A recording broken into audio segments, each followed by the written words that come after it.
Welcome to TEDxYouth at LCJSMS 2017. Going to The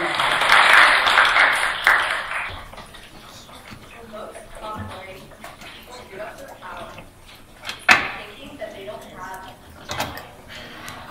quote by Apple.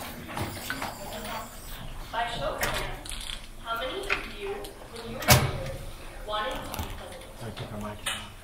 When you ask this question to a group of 6 or 7-year-olds, you have an equal number of boys and girls who say that they want to be president. This is about 30%. But the shocking thing is, when asked the same question at the age of 15 or 16, this is when we start to see a massive gap emerging. Women make up about 51% of the population, yet comprise only 17% of Congress. 37 women have ever served as governors, as compared to 2,319 men. 67 countries in the world have had female presidents and prime ministers, and the U.S. is not one of them. What's the cause of all of this? The gender barrier. Truthfully, we have been choosing our national leadership from only 6% of the country, whether we want to admit it or not. The documentary Misrepresentation shows the 6% as made up of all white males up until 2008 who are married, college educated, and who have a professional degree. But what is this telling the other 94% of the country? That they're not capable of becoming president. Thank you very much. 97% of everything you know about yourself and about your country comes from the male perspective. Now, this doesn't mean that it's wrong, but what it means is that in a democracy where you talk about equality and full participation, you've got more than half of the population who's not participating. Someone my friend knew wanted to run for president, and when talking about this to a friend, the first thing that they asked her was, "What's his name?" What's his name? She told me, "Sophia, you should have seen the look on their face when I corrected them." There's a gender socialization where politics is considered to be for men, and where leadership is considered to be a masculine pursuit. This is what's discouraging our women from pursuing ambitious positions. What the majority of young girls and women don't realize is that we are actually socializing our boys to believe that being a man means being powerful, in control, and being better than or smarter than women. And we're socializing the women to be the nurturers, the ones who stay home and take care of the kids while the husband is out working and providing. And this is not genetically predestined. This is learned behavior from tradition. When hiring, most people would feel that a male fits the job because they have this type of masculinity that is reassuring and makes people feel protected. In order for a woman to be a leader, they have to be equally feminine and masculine. If you have a woman whose masculinity takes over, this is when we start to see the real-life Miranda Priestly boss from The Devil Wears Prada. And trust me, I don't know about you, but I don't know how many people would want to be working for a boss like that. But then again, if you have a woman who's too feminine, this is when the stereotypes about women start to come into play. Women are twice as likely to be described emotionally as men. And by painting women as more emotional than men, we perpetuate the stereotype that women are emotional. Therefore, they're irrational, can't handle a crisis, and shouldn't be put in leadership positions. It takes a woman to do twice as much as a man to receive only half as much credit and recognition for it. But this doesn't just apply in politics. This is in a number of fields. Ask yourself this question. Where is the female equivalent of Steve Jobs or Mark Zuckerberg? Women dominate in the tech industry. Men dominate in the tech industry. And for women, the numbers still aren't growing. A 2011 report by the U.S. Department of Commerce found that only 1 in 7 engineers is female.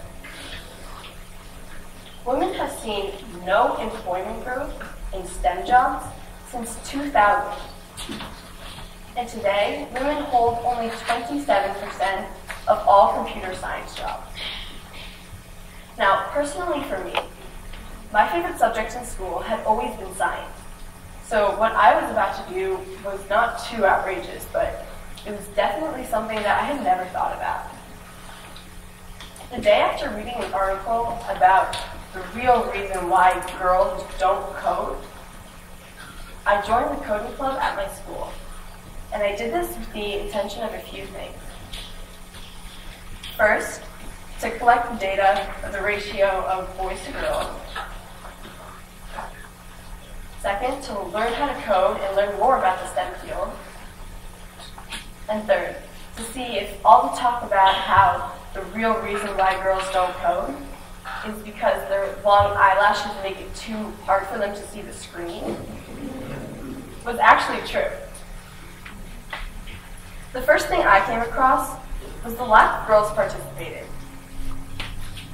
Out of 20 students, only 4 were girls, including me. I had done a 9-week session, and what I realized as the club kept going is that less and less girls were actually showing up.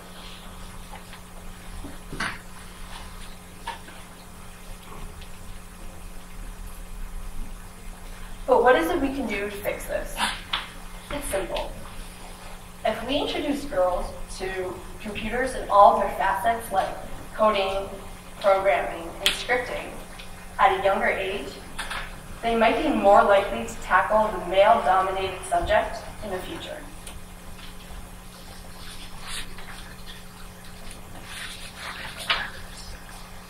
Along with this, I also started playing video games like Minecraft and Roblox. These games show players how mathematical concepts from geometry to cost calculations can be applied outside of the classroom. Learning these skills outside of the classroom can spark an interest in a field that your daughter may have never considered before, like it did for me. People sugarcoat the actions of women getting in there and dominating men, tackling on men-dominated subjects, because they don't realize how lonely it can make us feel. Being the only girl in a room full of boys is a total confidence buster. Not only did I start doubting my abilities, but it was hard for me to connect with everyone else in the group. Constantly, people were offering me help when I really didn't need it. But despite this, it has acted as a catalyst, allowing me to continue on my journey. I was in the middle of doing my math homework, jamming out to the song, Teach Me How to Dougie, when I picked up my pencil and started tapping along to the beat of the song. The next thing I know, I'm searching up YouTube videos on pen tapping. I got the hang of it super quick, and the next day I showed all of my friends, including my music teacher. My teacher, amazed by this, suggested that I play the drums. My 9-year-old brother, who's already a prodigy on the drums, is now giving me lessons. Think about this. How many famous females, or just females in general, do you know who play the drums? You can't be what you can't see. A quote by Marion Wright Edelman. People who employ others tend to hire the people who they find are a reflection of themselves. But we make the mistake when we say that you have to find role models who look like you. For example, the first female astronaut, Sally Ride. If she had been waiting for a female astronaut role model, she would have never done what she did. It's what you see that inspires your idea of what's possible for you in the world. And to be able to see women in leadership positions in reality is huge, because we don't have that many women in leadership. You might be asking, if all of what I'm saying is true, then what makes me different? Simply, it's because of what I'm used to and what I've been exposed to all of my life. My dad, mom, stepmom, aunt, and grandmother have all worked or are working in high positions. My grandmother, a past president of the California State PTA, as well as a hospital administrator. My aunt, a delegate to the California Democratic Party convention. My stepmom, the head of human resources at a large corporation. And my mom, a senior marketing director. It's normal to see men being leaders, but why don't we question why people don't think of women in that role? Why don't we ask the question, why can't a girl be powerful? Women systematically underestimate their abilities, and what we need to do to make change is to encourage our girls, and starting at a young age, to discover their true power, whether that be in science, in technology, in politics, in business, in media, or arts, etc. So I challenge you, the mothers and fathers, to go out there and get your daughter that Lego superhero set. To get your son a Barbie doll.